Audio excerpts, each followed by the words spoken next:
Welcome to Rogue Media Network. You have a vision, and we can help you broadcast it. With over 150 podcasts distributed locally, nationally, and internationally, we pride ourselves in delivering high-quality professional content that's filled with humor, information, and entertainment. Are you an avid podcast listener? Discover relatable and reliable shows that cater to a plethora of tastes and interests. From enlightening discussions to lighthearted banter, there's something for everyone. And here's the best part. You can start your own show with Rogue Media Network. We specialize at providing a platform to amplify diverse voices and perspectives, making sure everyone gets a chance to be heard. So why wait? Tune into our podcast and explore a world of ideas and stories, or step up and let the world hear yours. Call us today at 254-300-7982. Visit us at roguemedianetwork.com or send us an email at hello@roguemedianetwork.com. Join the podcast revolution with Rogue Media Network today. What's that place you've always wanted to try? Well, you're there, sharing plates with just one bite. Or on second thought, maybe not sharing. It's that good. When you're with Amex, it's not if it's going to happen, but when. American Express. Don't live life without it. You made it. Here. Finally. Checked out of office to check into the sweet views of that place you've always wanted to go. You know the one. It's nice.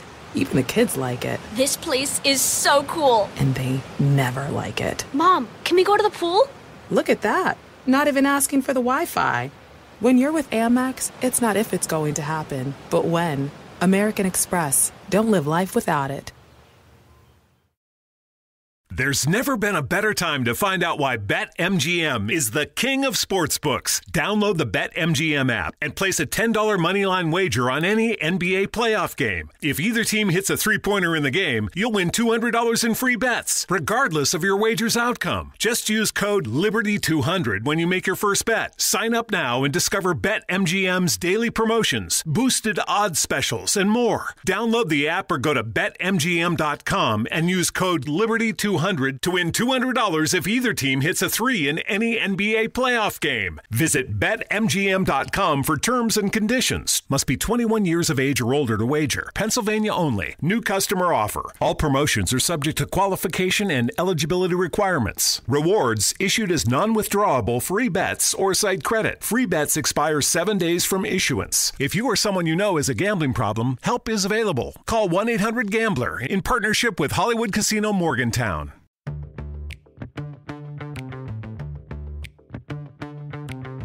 Hey, it's Christine from Storyworthy. This week, my 10-year anniversary continues with comedian, artist, and actor Kevin Nealon. As a stand-up comic, when you're starting out, you work anywhere. I worked in delis. I've worked, in discos, any place. My friend, he was a ventriloquist, David Straussman, and he had met somebody who knew of a dance hall in Point Barrow and thought it might be, fun to try stand-up up there. Well, Point Barrow, Alaska, it's the most northern point in the continent. And he picks us up on the sled, and he's pulling the sled, not dogs, but he has a snowmobile. He's riding a snowmobile, and it's dark. And he goes, this is polar bear season. They're migrating. So keep your eye out for polar bear. Today on the show, Kevin Nealon shares a really funny story about performing in Point Barrow, Alaska. Stay close. Hey, it's Kevin Nealon. You're listening to Storyworthy, and happy 10th year anniversary, Christine. Fantastic.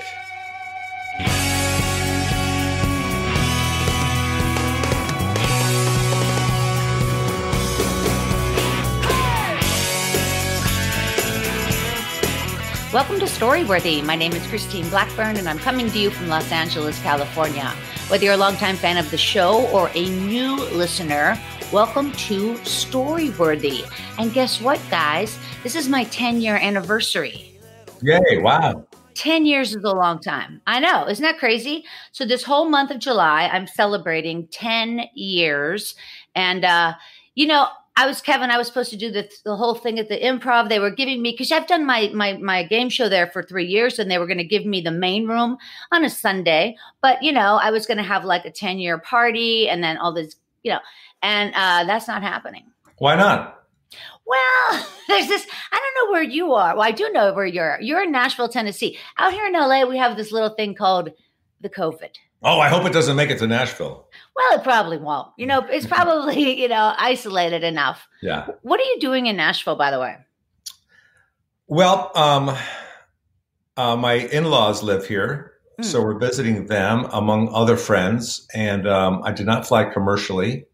I had a friend that had a private jet and he offered us a ride here. So, immediately thought, let's kind of, we've been home so long. Yeah. Why don't we go to Nashville and hang out, and we'll rent an Airbnb, which I don't think I've ever been in an Airbnb before. You mean that poster behind you is not yours? No. It's like, where are you, man? You're like in somebody's craft room. I know. It's funny, we were talking earlier about, when you're staying at somebody's house or you're staying in an Airbnb, it takes you forever to learn where the light switches are that work what. And also, for me, I can never, it's always the last drawer I pull out, the silverware drawer. Yeah. Yeah. It should be very logical. It shouldn't be so scattered. And like, if you can't get like the fan to work, at some point you're just like, fuck it. Then I'm not going to have a fan. I won't have a fan. Yeah. And don't even think about getting the password. There's no password. The Wi-Fi. No. Listen, you guys, I hope you enjoyed the show last week with Tammy Pescatelli. Do you know Tammy, Kevin? I do. Yeah. She's very funny. A powerhouse, just a powerhouse, great girl. Well, I didn't say a powerhouse. Well, I said she's very funny. She told a story about living with 4 strippers here in Los Angeles, and some of the stuff they taught her, and it's really good. And she's just so bright, and she's great, and I just love her to death. You and Tammy and I all have something in common. We all have a 13-year-old. Oh. Nice. And it's the same kid. It's the same kid. Exactly. And then you and I, Kevin, we have other things in common. Like we both come from big Catholic families, and we both play pickleball. I think you play pickleball. I don't play pickleball, but my friend plays and he's always trying to get me to play pickleball. Oh man, it's so great. I heard it's great. Okay. Forget that one. But also we're both 6'4". Are you 6'4"? Oh no, wait a minute. I'm only 6'2". No, I'm only 5'4". I'm not that tall. You can't really tell. I'm just trying to make Kevin. Wait a minute, Kevin. I'm trying to make you laugh. Now, I've met you many times, but it's always been at the Improv. It's always been at the police station. Before or after a show. And it's always kind of weird. I don't know why that is. Yeah. I don't know. I think, when you're in a comedy club, there's so many distractions and you're either about to go on or you just got off and your mind is kind of racing and, And you're looking at the room, like whether you're in the actual, on the stage, that room, or like in the bar at the Improv, you can't help but like your eyes wander because you don't know who you're going to see and you don't know who's there and you're going to have friends, but you don't know where they are. So it's always a bit of it's almost like you're at a wedding reception, just figuring out who is where and where are my people. That's the worst thing about hanging out in a like the Improv, for example. It's just nobody really keeps eye contact with you longer than like 3 seconds. Somebody's better is walking through that door, man. I just got to wait it out. I remember the first time I went to the Improv, I was from Connecticut. It took me a few times to get the courage just to even walk into the bar. I sat out in my car, but I walked in there one night and I sat at the bar, and I would later become a bartender there. But I sat at the bar and on my right side was Marty Feldman. I was looking in the mirror and I saw him and I thought to myself, oh my God, that's Marty Feldman. And then on the left side of me was this guy who claimed to be the original Ronald McDonald clown. He knew I was fresh in Hollywood, and he was lying. It turned out he was Bob Zamuda, who was Andy Kaufman's right-hand man. Wow. Awesome. Yeah. And then I get to go to the bathroom, and John Travolta and Robin Williams are leaning against the wall talking in the hallway. I thought, wow. Awesome. When I first got to LA, which is it'll be 23 years ago in August, one of the first things, I was at a Super Bowl party. So let's say I'd been in LA 4 months. I'm at a Super Bowl party. Somebody invited me in the hills, whatever. It was a big fancy house. And I'm in line for the bathroom with Troy Aikman. Wow. That is a Super Bowl party. He was in the queue. You would think that he would have like a back door entrance to the bathroom. He wouldn't have to wait in line with the regular people. No, he was in the queue like anybody else. And I'm just like, hey, how's it going? Go Steelers. Do you think any of those football players, when they're playing, if they go to the bathroom, they just pee in their pants? They say, what does it matter? Oh, yeah. It doesn't matter. They're going to be all wet by the end anyway, in some fashion, whether they're sweating. No, that is a good question. I think what they do is they wait till halftime. Which is pee time for them. Right. You're from St. Louis. Do you follow a team there? They don't. No. I just was born in St. Louis. I lived there for maybe 3 weeks. My father was going to SLU, St. Louis University, and then he graduated and got a job within 3 weeks. So I was there for 3 weeks virtually. Plus, I didn't like the place. I got in the car and I split. Where did you go so quickly? We went to Connecticut. My father got a job at Sikorsky Aircraft. He was an aeronautical engineer. Did your mom, did she know anybody in Connecticut? No, none of us knew anybody. I had a few friends, that were babies. No, but I'm saying so your mom has 5 kids and she's now in Connecticut with nobody. She doesn't know anybody. Well, she had 3 kids at the time. And then they took a 12-year break. Wow. And then they had 2 more kids. So I have a sister that's 12 years younger and a brother that's 16 years younger than me. So I kind of got some training to be a father, because I took care of them a lot too, Yeah. And then we lived in Germany for 4 years because my father's company got a contract with a helicopter company over there. So I learned how to swim in Greece. I learned how to ski in the Alps, and it was great. That's very cool. Did you go to an American school in Germany? I went to an American school, but unlike most of the Americans that live on the military base there, that's where I went to school, on a military base, but we lived in a German neighborhood. Nice. So I was 6 until I was 10. I became fluent in German because all my friends were German. Wow. And I remember this was like 15 years after the war, World War II ended. And I would go to my, I'm a kid. I'm not thinking about any of that stuff really.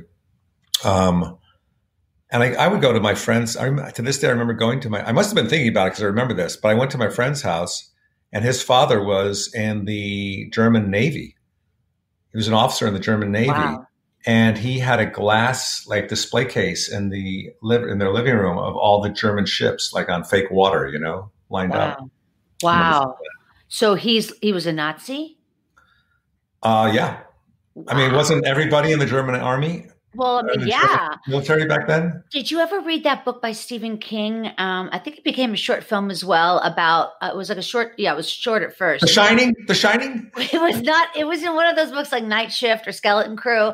And it's about this kid who befriends an old man next door. And the guy is a Nazi. And he goes over and the guy dresses in the uniform and stuff, goes downstairs. And anyway, yeah, really fucking good, man. I do remember that Twilight Zone episode, though, or was it Night Gallery, where this ex-Nazi is being hunted down by these, Nazi hunters. Yeah. And he used to like to go to the museum, and he would go to the museum and look at paintings, and he could actually put himself in the painting. He would escape into the painting. Wow. And one of them was on a boat, and he'd just be rowing, and it's safe. And the day that they knocked on his door, I guess he crawled out the back window or something, ran away, and they were chasing him, and he ran to the museum because that was going to be his escape, is to get into the painting. Yeah. But he couldn't get to the that boat painting in time, and he thought he was there, and he imagined himself in the painting, and it turns out it was a crucifixion painting, and he ended up on a cross. Whoa! Yeah. Now, where was that on? I want to see that. I think it was either Night Gallery, Rod Serling, or it was Twilight Zone. I'm writing that down because I'm going to look that up. That sounds really good. It was really good. I mean, I remember that to this day. That's awesome. So today you bring forth the topic, the first time on the Tonight Show. I was going to talk about that, but when you started talking about the strippers, I thought of a stripper story as well. Oh, did you? Interesting. Yeah. You want to go with that? Let's go with that. I think we should. Another stripper story. I'll be honest with you, and I tell my guests this. There are a few buzzwords that if you put in a title, you're going to get more downloads. That's just the way it is. And stripper is one of those words. So let's do it. You better put hot stripper. The hot stripper with Kevin Nealon. Well, what's so funny also, though, is that I just got back in doing stand-up maybe a year and a half ago. And one of the girls I met, in the open mic scene is a stripper, and she's great. She's smart and funny as hell, and that's just how she makes her living. And now I met another girl as well as a stripper, and now I'm just like, and then also I heard Tammy Pescatelli's story about how bright her friends were, and now I'm like, man, I do need to have more strippers in my life. Now that you mention it, that's not a bad idea. All right, you guys. So let's get right over to Kevin's story. Again, my 10-year. Well, the whole month is just bursting with talent. But I appreciate so much that you came on, Kevin. Well, congratulations on doing this for 10 years. You were one of the original pioneers. Yeah, there were Mark Maron, of course, Adam Carolla, Dork Forest with Jackie Cation, and also the Risk podcast with Kevin Allison. But yeah, I was one of them that has kept my nose down, and I've been with 2 different networks, but right now I'm finding being independent right now is better. It just is. Yeah. It just is. And so that's exciting. Yeah. Okay. Thank you for that. And my friend Larry King has been on 3 times. Roanoke, Virginia. Hello. Cleveland, Hello. Nebraska. Hello. What's your question? I love Larry so much. Oh, your shoulders just went up. That was good, Kevin. You have the suspenders and you're there. Mm-hmm. Have you been on the air with him? You must have been on his show. Yeah. Yeah. He's such a sweet man. I love him so much. Yeah, he's great. He's just, every time I go by that bagel place in Larchmont, I think it's Larchmont. Yes. I think about him because I think he's part owner or something. He is. Yeah. He owns a bagel, or he bought a bagel there once. I'm not sure. He's just a really sweet man. And I just get worried about the older guys. Carl Reiner just passed. You get like, I don't know, man. Yeah. I mean, God bless those guys. I was friends with Carl Reiner, and, all those guys, Mel Brooks. Yeah. They have great full lives, and it just reminds me when I watch them. I'll have lunch with them sometimes. Yeah. And Norman Lear, they're all in their 90s. Yeah. And they surround themselves with young comics, and they stay engaged, and they're always active and they're moving. And I think those are great role models. They really are to how to live. I have several friends in their 80s, and I've been playing tennis with these guys for 20 years. Still hit with some of the guys, and I bet it's pickleball, though, isn't it? No, those guys. No. I keep telling them it's so much better. Pickleball is so great for people who can't run so much, like people with knee problems and stuff. It's a great game, super fun, very fast, very competitive, and a tremendous amount of exercise. It's just a great sport all around. But these guys are just hardcore tennis, which is fine with me too. But the fact that I have see that? Oh yeah, you have tennis elbow. Yeah, it sucks. It just takes forever to get rid of. But anyway, I know what you're saying. The elderly often know more than we do. I think that's the point. Yeah, that's a good point. That's a good point. And to that point, I've always wanted to say that phrase. To your point, because I've been watching CNN. To your point, I think your narrative is accurate. Very accurate. Narrative is a buzzword. The other one I can't take is let's just unpack that. Could we unpack that? I'd like to circle back and maybe piggyback onto what you said earlier. I know I'm walking back what I said earlier, but I'm not walking back. I'm circling back. I think to myself, like, why are you using so many words right now? Yeah. Stop with the words. I was at a birthday party and Harry Shearer was there, and I made a toast, and then Harry Shearer talked, and he goes, "I'd like to piggyback onto what Nealon said earlier." And then he went on, and then I came back and I said, "I'd like to piggyback onto Harry's piggybacking onto me and say this." That's perfect. Yeah. That is perfect. Way to go. There's a lot of piggybacking going on. No kidding. All right, you guys, let's get right over to Kevin's story. You guys know Kevin Nealon, obviously, a comedian, an actor, an artist, a musician. That is one thing I find really interesting about you. And not just you, other people I know as well, that you are like a creative person all the way around. Don't you think? I do like to create things. I do enjoy a lot of different things. I do play the guitar and the banjo and the ukulele, and I'm learning the piano now. I'm not good.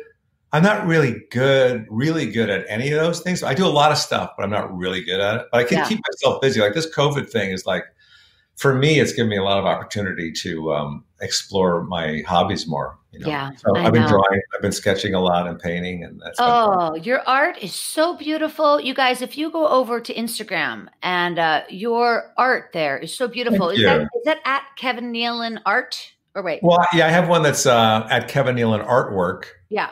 and that's all my art. And then Kevin Nealon is just my regular work. Yeah. So that artwork one, wow, you are really, really talented. I've Thank you. never been able to sketch like that. I paint and I play guitar and ukulele and piano, but Wow. yeah, and I craft a lot. I mean, I think that that's part of a creative person is that you're constantly trying to have nothing and then do something and then have something. Yeah. Like you have to see that process because so often in our industry, not you, Kevin Nealon, but like me and others, we don't see the end of anything. It never comes to fruition or it just doesn't pan out.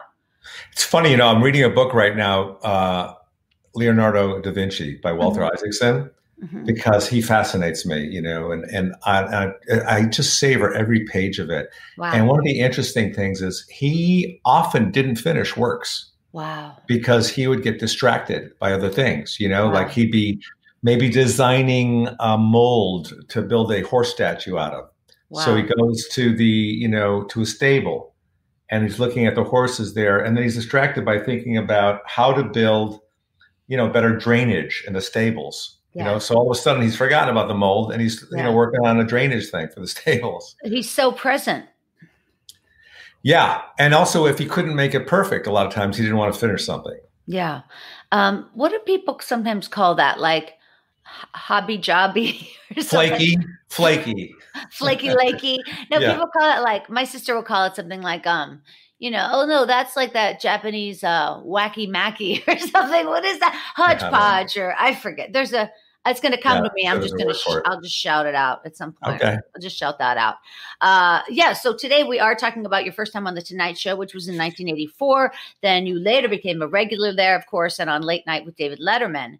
We were going to talk about that, but I thought of a stripper. Oh, that's right. Yeah, that's right. We're doing the stripper thing. I'm going to start that over. All right. And ironically, Johnny Carson was the stripper. Hey, do you know Madeline Smithberg then from Letterman? No. Okay, she was I think she was just a segment producer on Letterman, but then she went on to create the Daily Show.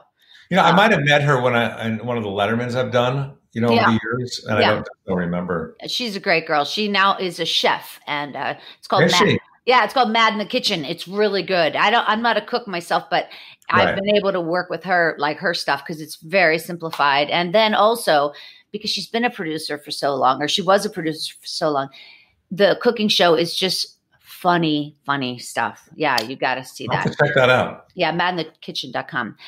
Anyway, then you go on to become a full-time performer on Saturday Night Live from 87 to 1995, including anchoring Weekend Update from 91 to 94. That must have been some glory years, right? In a way? It was a lot of fun. Yeah, I never expected. Yeah. I never expected to be on SNL because I was just a stand-up, a really good stand-up, and and I would see people, getting on that show from the Groundlings or comics, and because they had very high-powered agents, and SNL would come through LA and there'd be showcases, and I never even thought of myself as a sketch player. I just wanted to be a stand-up. Yeah. So that came out of the blue, and I just had to learn how to write sketches and all that stuff. That's so fortunate. Yeah, there is a lot of writing involved. People forget that. They think that these guys are just clowning around, but they've got to write 15, 20 sketches to get to the one, or probably many more, right? Yeah, I mean, you learn how to write. I had to learn how to do characters, and then it's hard to get sketches on. You just have to. And the biggest part of it is luck. I was at the right place at the right time to get that, because believe me, there's tons of people that were probably a much better bet to go and do that show than me, because I was a stand-up. But Dana Carvey's a friend of mine, and he recommended a few people, and I was one of them. But I still had to audition, and send in my tapes and all that. But I just sent them in tapes like that stand up I did from like Letterman or The Tonight Show. Amazing. Well, those are big credits, though, and also you look the part. You're tall. You look like, you just look like an actor, comedian. You do. You look creative. Yeah, that's one of the things too. They wanted somebody tall. That's interesting. Who was it, you or Dana, that came up with Hans and Franz? That was both of us. We were on tour. We were on tour one summer. It was in after our first season on there. So it was in 1987, that summer. And it was me, Dana Carvey, and Dennis Miller. We did a comedy tour that was sponsored by Swatch. And we did, we must have done we did about 40 or 50 cities. Wait, was it Swatch Watch? Yeah. Awesome. Yeah. That's so 80s. Yeah, it was. So we were in a Red Lion hotel, I think in Des Moines, Iowa, and I was watching Showtime up close and personal. And Arnold, they were interviewing Arnold, and they said, "Arnold, what do you do when you come into town when you're traveling?" "Well, the first thing I like to do is I like to slip into the nice light cotton shirt, and then I go out on the town, and then I come back to the hotel and I slip into the nice light cotton sheets." And I called Dana. I said, "Dana, you got to watch Arnold on Showtime," and he did. And for the rest of the tour, we're talking like him, And we just decided we'd come up with these two characters like before the beginning of the next season. And we just thought it would be really funny if they were just two pathetic, defensive, pseudo bodybuilders who never really lifted a weight in their life. And they're just all bravado and talk and just berating people. And that's what we came up with. And like I said, I used to live in Europe. So I said, how about Hans and Franz?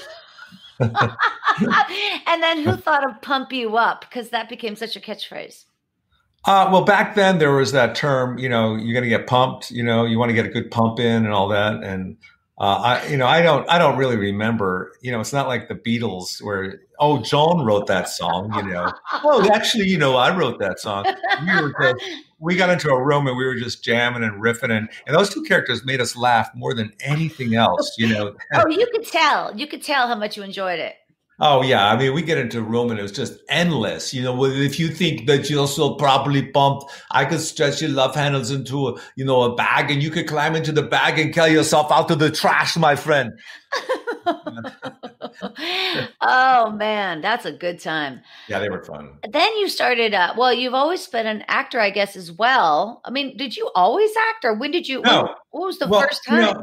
I will tell you, all I wanted to do was stand up. I grew up. I loved watching stand-ups. I would highlight the stand-up's name in the TV guide. Yeah, with a highlighter, sure. A highlighter. And, we didn't have a recorder back then. And so I was always there to watch George Miller on the Merv Griffin show or, these comics that most people never heard of, Dottie Archibald or, or the Tonight Show, big comics, and that's all I wanted. And my three top guys were Steve Martin, as I got older, Steve Martin, Andy Kaufman, and Albert Brooks. Yeah. Wow. And I got to meet all of them and become friends with them. And it was pretty cool. That's so fortunate. But usually there's something like some sort of descent that happens for a stand-up to take were any of your brothers and sisters into stand-up? Like who turned the TV on and made you see that? I would watch TV with my father. We'd watch The Tonight Show late at night or Monty Python. Oh, yeah. Flying Circus. And we just happened to discover that. And we thought that was really cool. So your dad had a good sense of humor. Yeah. My dad had a great sense of humor. He laughed a lot. He was a kibitzer. My mother was a great audience. I think mostly they were great audiences. And also they were very supportive. They laughed and I had, like I said, I have two brothers and two sisters. And when we lived in Europe, there was just three of us at the time. We would take a lot of road trips. So we'd be in the car forever driving. And so it was like a competition to see who was the wittiest and Irish too, so we're trying to, outwit everybody. And so your mind was always like working, you're always trying to think what's funny. Yeah. That's amazing. Yeah. When I first moved out here, I dated a guy who was a comedy writer at the time he worked on that show called Veronica's Closet. Do you remember that? Oh, yeah. With Kirstie Alley, was it? Yes. And we got along, but I was more curious about him than anything, because everything I said, everything anybody said, I could see his mind going tick, tick, tick, tick, tick, tick, tick, tick, tick, tick. Where's the funny? Yeah. Like there was nothing, but it was not in a good way. It was like in an autistic Asperger's off the chart smart way or something. I don't know. But there was not much more personality there than him, like searching. No, I know it. It's like I'll play these parlor games with friends, like we would play First Line of Books. Did you ever play that? No. Well, it's a great game. If you get like, I don't know, 6, 7, 8, 10 friends, you hold the book up, you read the title, and everybody has a piece of paper and a pencil, and you have to fool everybody by what the first line of the book actually is. So you write down based on the title, try to fool them, it was a hot, muggy morning, and I had just gotten through surgery. And that's when I met him, and then you throw it in the hat, and then the person who's doing the hosting reads it, each one.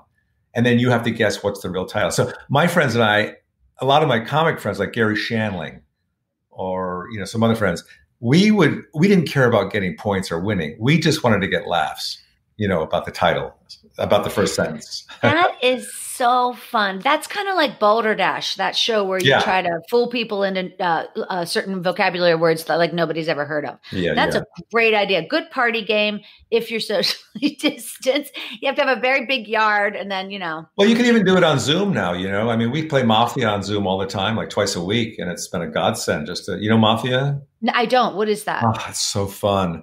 It's I think there's another game like it. It's called something else, but you have to figure out who the mafia members are. Out of, like, say, 12 people, you have a host, and he assigns each person a title: mafia, sheriff, doctor, prostitute, and each one has a certain, function. A role. Yeah. And then, he says, and then you start off. He goes, everybody close your eyes. So you all close your eyes, you look down. Well, the mafia now, just open up their eyes. He texts the people who are mafia. Yeah. And they open their eyes, and then he says, who do you want to kill? And then we text to him, Jim. Oh, my and then God. He says, close your eyes. Okay, now, sheriff, open your eyes. Who do you want information on? Because we're trying to find out who the mafia is. The town people are trying to find out. Oh, my God, yeah. So it's really fun. And the doctor can save anybody. They usually save themselves, and then they save somebody else the next time because they can't do twice in a row themselves. Where did you learn this game? We used to play it in our living room with friends. It was just one of those games that was out there, and you heard about it, and I finally started playing it, and I thought this was really cool. I invited a friend over to play. Speaking of Monty Python, Eric Idle's a friend of mine. Wow. And I said, Eric, why don't you come over? We're playing Mafia. And he didn't know how to play. He thought we said we're having Mafia night. So he came over dressed like Mafia. That's so cute. We said, awesome. Eric, that's really, that's great that you would do that, but you didn't have to do that. We're just playing a game called Mafia. That is so fun. Wow. I love games too. I really do. I love even just Celebrity, that game, Celebrity, the names in a hat. It's just so simple, just to get like almost like an icebreaker situation. Anyway, you go on and you and Adam Sandler, boy, oh boy, have you done a lot of his work, which is so great. I love all his movies. Happy Gilmore, The Wedding Singer, Anger Management, Little Nicky, Just Go With It, Daddy Daycare, Good Boy, Aliens in the Attic, Grandma's Boy, You Don't Mess Around with Zoan, and Father of the Year. And then you must have had a lot of fun playing a patient in a mental institution on the first season of Monk. That must have been fun. That was fun, actually. Yeah, that was fun. Tony Shalhoub is a great actor. And Andy Breckman, who created the show, is actually a writer on Saturday Night Live the first year I worked there, the first couple of years. That's so interesting. Yeah. So that was fun. But, I've done a lot of Adam Sandler movies. He's a great guy. He's a lot of fun. He lives in my neighborhood. And I love his movies, man. I love all of them. I love all of his stuff. I really do. I walked through his production office, and I see all the posters of the movies hanging on the wall. I thought, man, this would be a lot if they were just sketches, on SNL. That's a lot of work right there. But these are full-length feature films that he's done. It's like you just continue to walk one after another, another. So much talent. Yeah, he's just great. It's not only talent, it's just ambition and it's energy and a drive. Because I've written scripts before, and that's half of the battle. The rest of the battle is trying to get someone to, produce it and then have a distributor and all that. Yeah, writing it, I would think is the hardest part. I have like this grand idea for a movie, and my friends are like, well, you just have to write it. And I'm like, can't I just tell my idea to somebody and then they'll write it? And they're like, no, what are you talking about? Nobody's going to write your flipping movie. You don't write movies. No. When I first came to Los Angeles to get into stand-up, I went to the open mic nights, and then I would see other established comics, and they had such great jokes. And after a couple of weeks, I just thought, can't I just have one joke from each established comic, and that'll give me 20 minutes of material? Can they just get rid of one joke? Would it hurt them that much? That's really funny. That could be a whole sketch on SNL. The comic that does that. Yeah. That's very funny. And then you also hosted a lot of stuff. Do you like to host things? I love to host things. Do you? Yeah. I kind of like to mix it up. I sometimes like just being an actor or just doing stand-up, working on the road or in town at clubs, or other times hosting. I do a show at the Laugh Factory called New Material Night. Yeah, you can see that on YouTube, right? Yeah, I think they post them on YouTube. It's not. People say you have that podcast at the Laugh Factory. You do New Material. I said I don't really think of it as my podcast. I think the Laugh Factory posts them. But it's called the Kevin Nealon Show. Is it on YouTube? Yeah. Okay.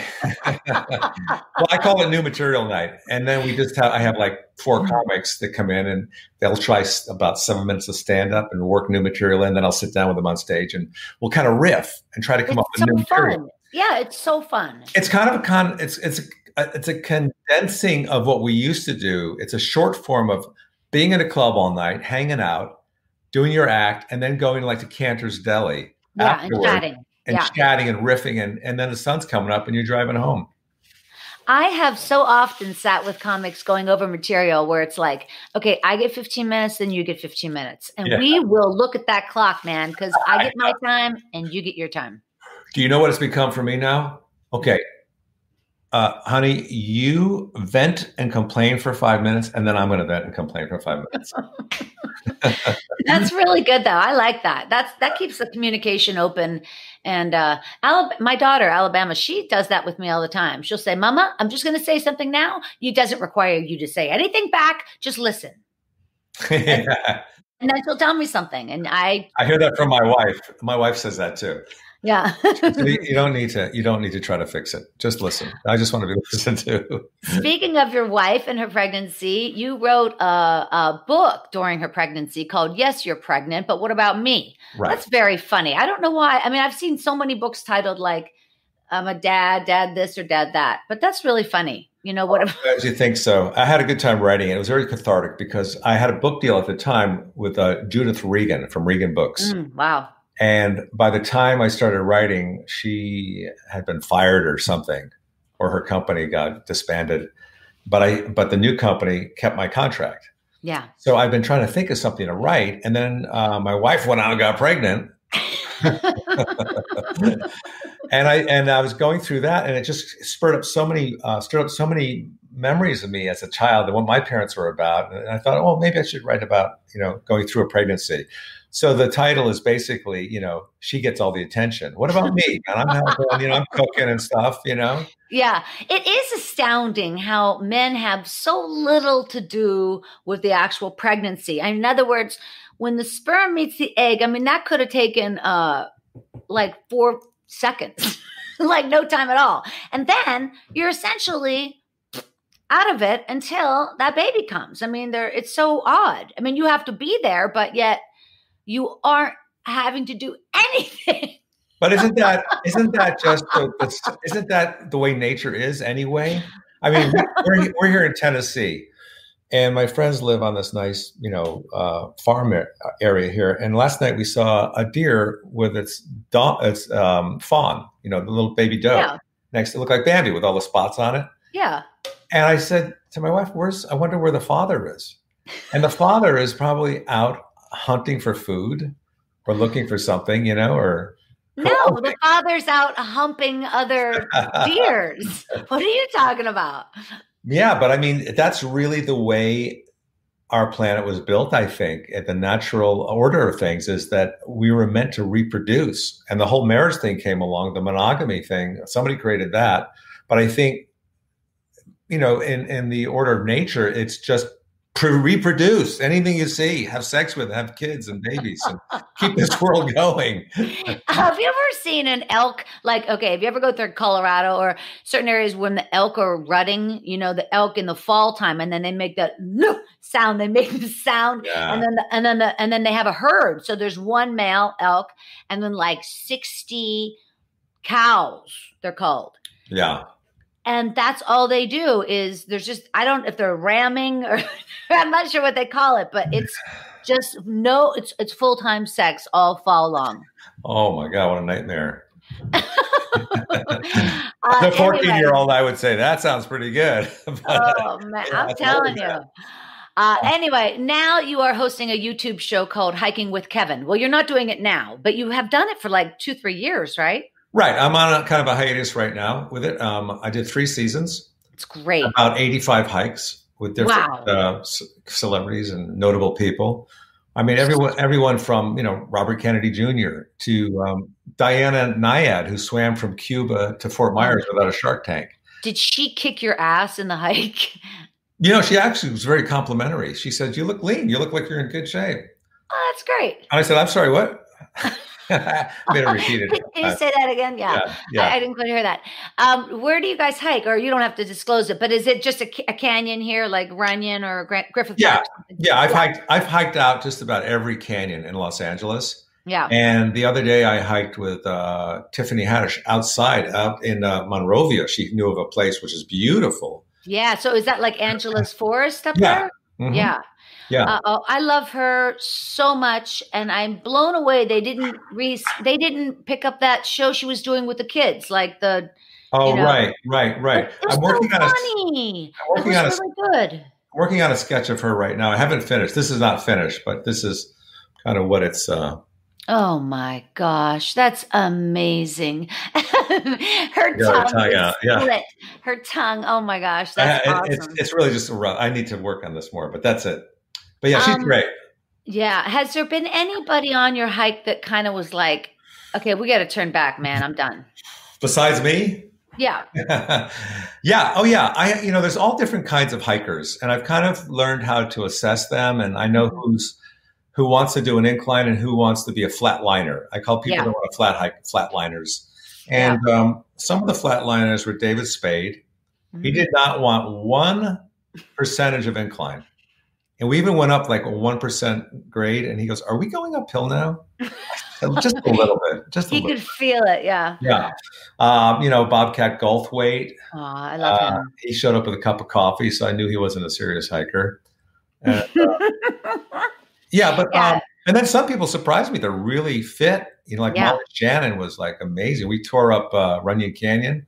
Awesome. Chelsea Handler. Oh, yeah. She's very fit. Hey, have you ever done Lake Hollywood? I used to run around Lake Hollywood. Yeah, that's very flat. That's very beautiful. I would run there with Dana Carvey a lot. We shared a house in the Hollywood Hills, you see Robin Williams up there riding his bike and running. Yeah. So beautiful. It's gorgeous. Just crazy how in LA you can be. I live in Los Feliz, and I live here because of the park is so close, Griffith Park. It's amazing how quickly you can be like in Bobcat territory. Hey, by the way, there's a hike I want to do in Los Feliz. It's all the stairs. Oh, yeah. It's great. Oh, my gosh. It's a lot of stairs. There's quite a few of them, actually. There's like 6 or 7 sets of these stairs that are really very steep. And they're painted and they're colorful and they have a history, like the Laurel and Hardy stairs. Yeah, that's the one in Silver Lake here. Yeah, on Sunset. Yeah, really cool stuff. Yeah, a lot of great stairs that you can hike because there's so many hills in LA. There's so many ups and downs. And all right. Anyway, you guys can find Kevin over at his website, kevinnealon.com. And don't forget to check out his artwork at let's see here, on Instagram at Kevin Nealon Art Show. No. Close. Kevin Nealon Artwork. That's right. All right, you guys, wherever you are, please put your hands together for Kevin Nealon. Hey, thank you. Okay, so my story. Yeah. As a stand-up comic, when you're starting out, you work anywhere. I worked in delis. I've worked, you know, in discos, any place, you know, you would work to just try to get the experience on stage. And a friend of mine came to me and he said, do you want to work up in Point Barrow, Alaska? I said, probably. Can you tell me a little more about it? He goes, yeah. Well, Point Barrow, Alaska is where Will Rogers and Wiley Post went down in their airplane and they died. Wow. It's the most northern point in the continent. Wow. And I've worked in Alaska before, in Anchorage. And I worked in Anchorage, and I'm going to circle back. I'm going to walk it back to this Point Barrow in a minute. But there was a strip club in Anchorage, Alaska, called PJ's Strip Club. And Jay Leno had worked there. He goes, yeah, you got to work at this club. You know, they pay you cash. It's a strip club. It's a good gig, you know. And so I said, okay. So I worked up there with Bob Saget. Yeah. And this was like around 1982, something like that. I think it was maybe before or right after I did my Tonight Show. But I was doing like the afternoon talk shows like Merv Griffin and, you know, and maybe I did a Letterman or so. And maybe I did the Tonight Show. But anyway, so I go up there with Bob Saget and another comic, Daley Pike. And I've never been to Alaska before. And it's really interesting. And we go to PJ's that night and we're literally following the strippers that are just done the show for all the, like, you know, oil workers and the lumberjacks. And they got flannel shirts on and, you know, they're smoking. You could smoke at the time. And the strippers are literally passing us, coming off the stage with pasties that are on fire. They have a locker. They have lockers in the back. And Bob and I would go out there, you know, individually, and we do our act. And then the owner of the club would put us up in his trailer in his backyard. And when I say a trailer, it didn't have a kitchen or anything. It was like it was almost like a storage shed. It was a big trailer, a big room with no furniture, just two beds, not even a TV. And Bob and I would lay in the same bed. No, we'd be having different beds. And we would try to come up with the dirtiest sentence we could think of. It didn't have to be grammatically correct. It would go on. It would go on and on and on. Just every dirty word we could think of. And that's how we would entertain ourselves up there. So that was pretty cool. And I remember there was a bodybuilder stripper up there. And she was huge. And I remember another friend of mine told me, a comic, went up there subsequently to us and said that he had slept with her. And he said, it was so weird, man. It was like sleeping with a guy. I said, how would you know that? How would you know that? So the next chance I had to work in Alaska was up in Point Barrow. My friend, and I think this was maybe even before PJ's. I'm not sure of the order of things, but he was a ventriloquist, David Strassman, and he was a really good ventriloquist. And he had met somebody who knew of a dance hall in Point Barrow and thought it might be, you know, fun to try stand up there. So the only people that live in Point Barrow, which is a dry county, because the Inuits, you know, can't drink up there, but they do. The only people that live there are the Inuits, scientists, and some professors. And I think it was either always light or it was always dark when we were there. I can't remember what it was. Because it's so far north. So we fly into Anchorage in a big size plane. The next plane from Anchorage to Seattle, we fly to Seattle in a big plane. And then the flight from Seattle to Anchorage is a little bit of a smaller plane. And then from Anchorage to Point Barrow was a small prop plane that seated maybe, 50 people. And we were sitting next to an Inuit who they used to call Eskimos. Now it's politically incorrect. And he was telling us about his grandfather who, you know, lived in Point Barrow, and he had a wife that was a mail order bride, you know, back then. So he invites us to go out seal hunting with him on the ice, you know, sometime when we're up there. And I'm a big animal rights guy, you know, and I'm not into seal hunting. But, you know, they do it to survive up there, and, you know, that's what they do. And I thought, well, it could be interesting to go out on the ice, on the polar flow or whatever it's called.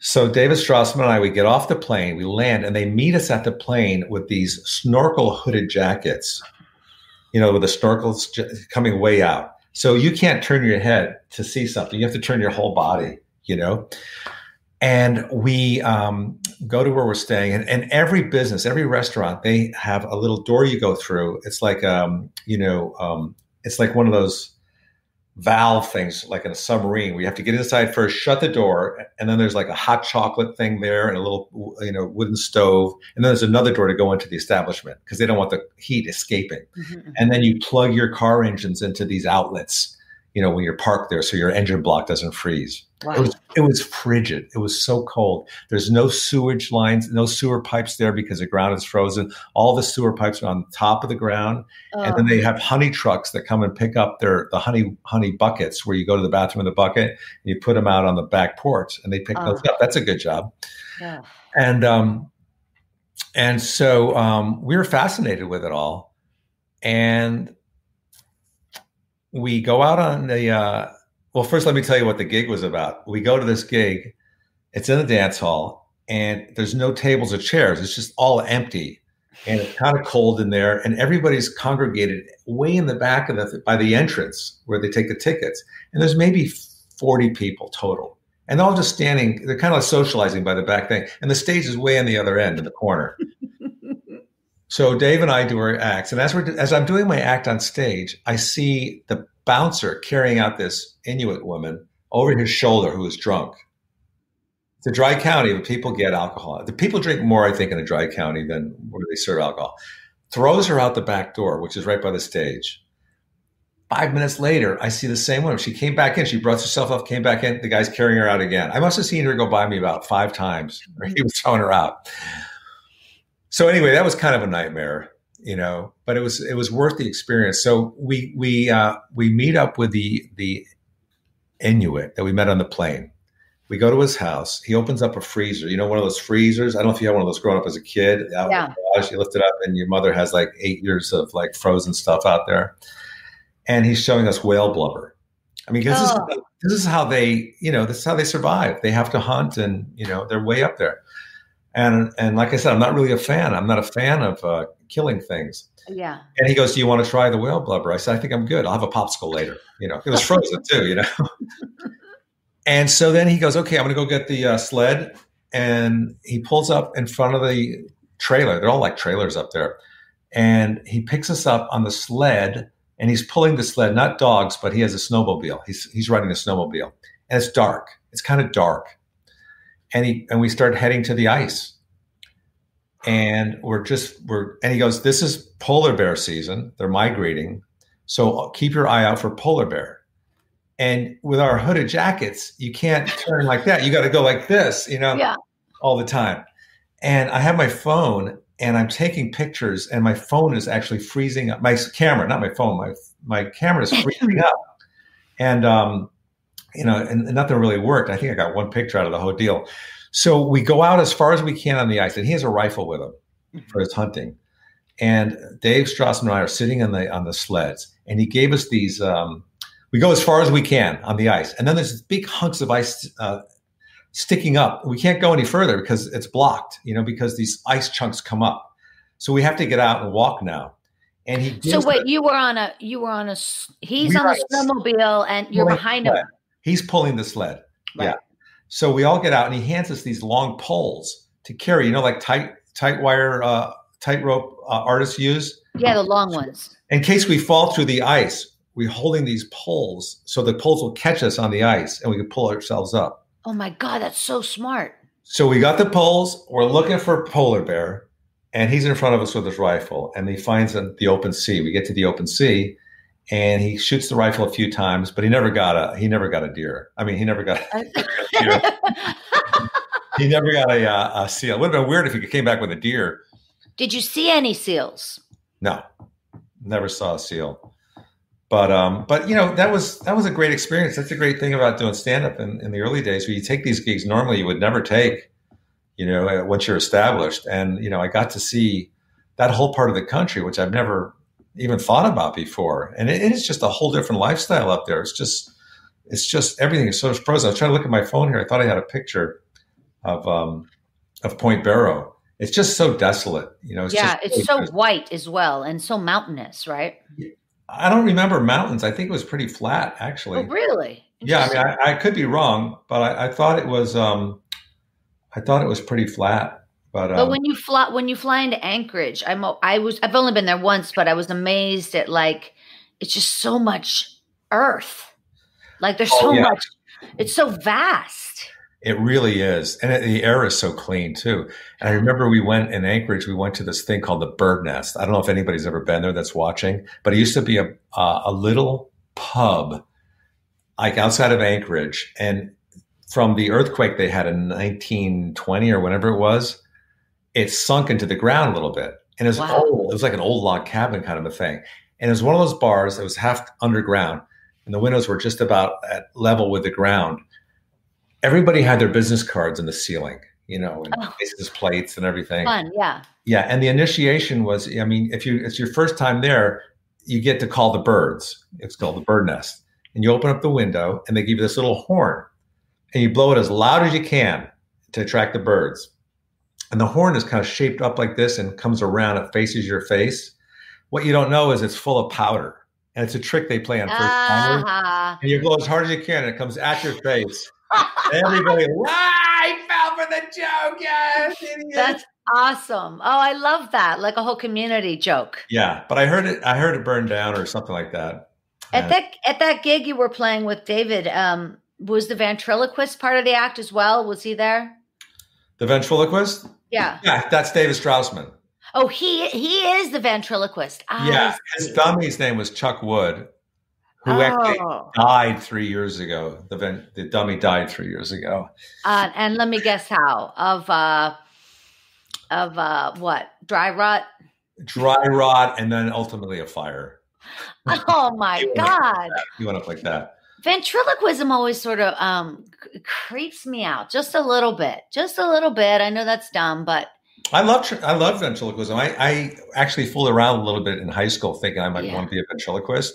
yeah. But did you ever see that movie with Anthony Hopkins called Magic? Magic. Oh, that was so scary. I think that's what I'm saying. Like I used to work with this guy, Dan Setchoff. We were like co-hosts and he had a whole ventriloquism thing. And I guess it was very hard for me to separate what that doll was saying from what it was really him the whole time. I mean, I know this, but I'm just saying like it could get away with a lot. And Burgess Meredith was in that too. He was great. He played his manager. Just the trailer for that was so scary. Just the tableau for that was scary. What's the scariest movie you've ever seen? Well, I'm gonna go Shining because it's so That's a good one. I can watch it over and over again. And the same with Jaws. Like those two movies, I feel like I can keep watching. But the scariest like that I've ever been was when watching Jesus. Even if thinking about it sort of upsets me. The Trilogy of Terror. Okay, it was in something called the Trilogy of Terror with Karen Black, and there was this one with these little dolls that would go like, and then like they chop out your ankles. That's the scariest thing I've ever seen. You should check out. I made a horror movie. It's on YouTube. It's called The Water Closet. Okay. It takes place in my grandparents' old house in Kittery, Maine. It's over a 300-year-old stagecoach stop. It used to be a stagecoach stop. Wow. And there's a basement. And I had my cell phone. I just made like a horror movie there. But I'll tell you, my scariest horror movie, I just saw it recently. And nothing, you take The Exorcist or Jaws, House on Haunted Hill, nothing scared me more than. Are you going to say Blair Witch? No. I'm going to say Free Solo. Oh, yeah. The guy climbing. My palms were sweating and I didn't want to watch it. And because I have a fear of heights. It was unbelievable. It was so well done. It won an Academy Award. Did it? Yeah, that guy. Yeah, it's all about a guy scaling. Alex Honnold. Yeah. Yeah, scaling El Capitan in Yosemite. Yeah, and literally with nothing on him. There were not one rope, and he did it. And I think he did it in like 4 or 5 hours. Right, 6 hours. No, longer. I don't know how long it took, but I say, bravo, you stupid idiot. It was unbelievable. Plus, he knows a lot of people that have died. I mean, they show throughout the movie, they show these people that are they show people falling off El Capitan. Well, one guy fell off, but he had a parachute. Wow, that was convenient. Yeah. I thought I was watching somebody die, and then the parachute opened up. You can imagine my disappointment. Listen, Kevin, what do you miss most right now about, I mean, I guess it's performing, but you have adapted a little bit, right? Because you're doing some podcasts and you're always creative. You're painting or you're learning you're working on your instruments. Yeah. But what do you miss the most right now? Travel and being with friends. Yeah. Those are the two big things. My wife and I fantasize about where we want to go first. Yeah. When this is all over. And how's your son doing? He's doing great, thanks. He's 13 now, and he's smart. He's kind. He's funny. He's just a typical kid. I've trained. I really love ping pong, and I played in college. We used to play. Oh, I love it. We played at Yale College. We played a lot of these big schools. So I'm really good at it. Yeah. But I played with him. I used to let him win. And now that he's 13, he's like crazy good. I can't beat him anymore. Wow. I used to play on the college team, That's so cool. That is really great. Yeah. So, but he's a great kid. He's a great kid. And Alabama is 13. Yeah, Alabama's 13, and she is so funny. Sometimes she's so surprised. Like sometimes she's so grown up, and then she'll say something like last week. I showed her a picture of her when she was a baby. On Vermont Avenue in our neighborhood, and there's this big mural of Leonardo DiCaprio, huge mural. And baby Alabama's like 2 years old, and she's pushing a stroller down the street, and she's in front of that mural. It's very cool. I say, Bama, check out this picture of you when you were little.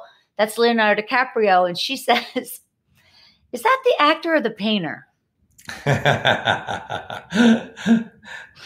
Here's what my son does, because I'm an older dad. Whenever we're watching a movie, he'll say, is that guy still alive? Is that guy dead? And I'll say, yes, he's still alive. That's Adam Sandler. Oh, my gosh. I said, Gabe, if the movie's in black and white, most of those people are probably dead. Yeah. Yeah. That's so cute. Yeah. It's just, it's amazing being a parent. I'm really happy that I did it, just the one time. And I'm an older parent as well. I'm always the oldest mom in the class, and I'm always the one that does the room parent. And I do the teacher's gift and the thing, but I love it because I know I'm only doing it once. Did you just read about, remember that teacher that had the baby with that young student? Yeah. Mary Jo Letourneau. She just died. 58. That's quite young.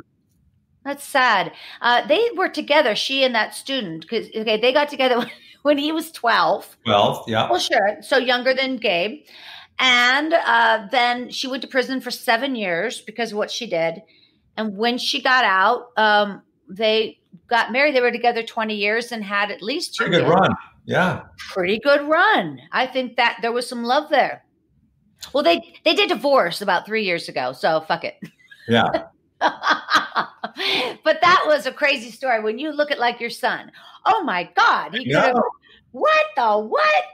Here's the thing about my son too, is like I won't say this too loud because he's in the other room, but he's such a sweet kid, and he's a late bloomer, puberty. Like I was. Like I was 5'8" when I graduated high school. Wow. And I'm 6'4" now. Wow. And so I went back to my high school reunion. I was like so changed, I was like 6'4", and I didn't have any body hair on me for a long time, and like he's the same way. Oh, it's so sweet. And I still lay down in bed with him. Yeah. And I rub his back and I tell him stories. But then I see some of his friends in school, and they have like hairy legs. Ugh. And their voices changed already. Oh, that's the craziest thing.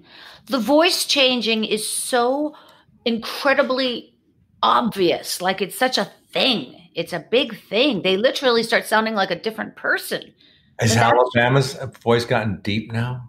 No, she's just so smart. Hairy legs? Yeah, hairy leg now. Well, see, now I have she asked me if she could shave her legs a few months ago. And I said, honestly, what's the point now? So I said, why don't we hold off until we're going out and And why even shower? Why I mean, brush your honestly, teeth? You don't have to brush your teeth anymore. my daughter is still into Frozen and she's still into a lot of kids stuff. And I don't mind. Like I told somebody the other day, I'm like, I would like to keep the social distance thing going for like at least until she's 35. That's fair. Yeah, that's right. I get it. Yeah, I get it. Hey, thank you so much for coming on today. This was really a treat. I appreciate it so much. My pleasure. And thanks for keeping after me. I know we've talked about it before, and my schedule just got so busy or I got lazy or whatever, but thanks for coming back at me. And I know what that's like because I ask a lot of people to hike with me and I don't hear back from them, and then I go circle back again. I mean, for years, I ask people and I don't care. I've gotten to the point where I don't take anything personally. I say, I'll ask them again, see maybe they're in the mood to do it.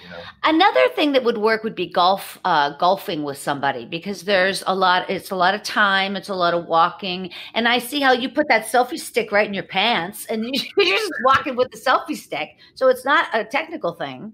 I'm actually holding the selfie stick. Oh, I thought it was coming out of your pants. Oh, excuse me. Excuse me. Is that a selfie stick? Are you excited to see me? But I'm telling you, it's kind of heavy. And I've got to have my shoulder replaced now. Wow. Next month, I'm a new shoulder. Really? Yeah. They're very good at doing that now. When you say they, you're talking about the surgeon? Everybody. Like the people that do that, you could ask the doctor, how many times you've done this? And he'll probably say 3,000 times. Oh, no, this guy is like, he loves it. He wants to show me pictures on his cell phone. I said, no, it's okay. I don't need to see the surgery. Just do your job. Yeah. Just do your job. Man, I'll wake up and just make sure I'm not in pain when I wake up. That's all. Make sure I wake up. Yeah, well, yes, exactly. That's first. Yeah. All right, you guys, listen, we got to wrap it up, but I do want to thank you so much for tuning in. Make sure you check out Kevin on his website, kevinnealon.com. And of course, then on Twitter at Kevin_Nealon, right? That's right. And at Kevin Nealon Artwork, also on Instagram, and also Hiking with Kevin on YouTube. Hiking with Kevin. Yay. I should take you to where I hike, which is right above the Vermont, because I play a lot of tennis, above the Vermont Canyon courts. And so you go up that way. So, there's many ways to go. Griffith Park is so large, but there's a lot to do. Anyway, you guys, listen, check out The Hour of Power every Sunday night at 6 p.m. You can watch anywhere in the world on Zoom. Head over to storyworthypodcast.com for tickets. And as always, there's a free option. How about that? It's always free. Free is good, but it's never free. Good. Never free. Well, here's the thing. It's been so fun. Now we're on our 9th one. And basically I have 4 storytellers, people from the show here on Storyworthy, come on, and I set it up like a really nice Zoom webinar. So it's kind of like a real TV show. And so 5 of us tell true stories, and that's for 1 hour. And you should come in here, Kevin.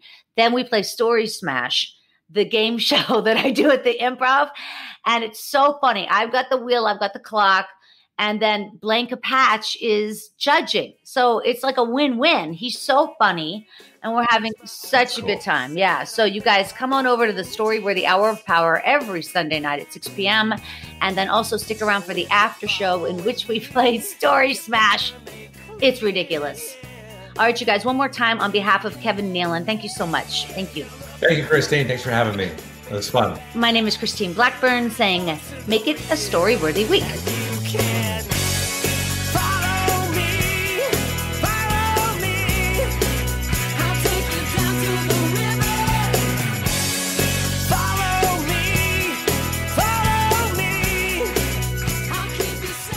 Thanks for joining us on the Storyworthy Podcast. We'll be back next week with all new stories. Subscribe to Storyworthy on iTunes and visit the Storyworthy website at storyworthypodcast.com.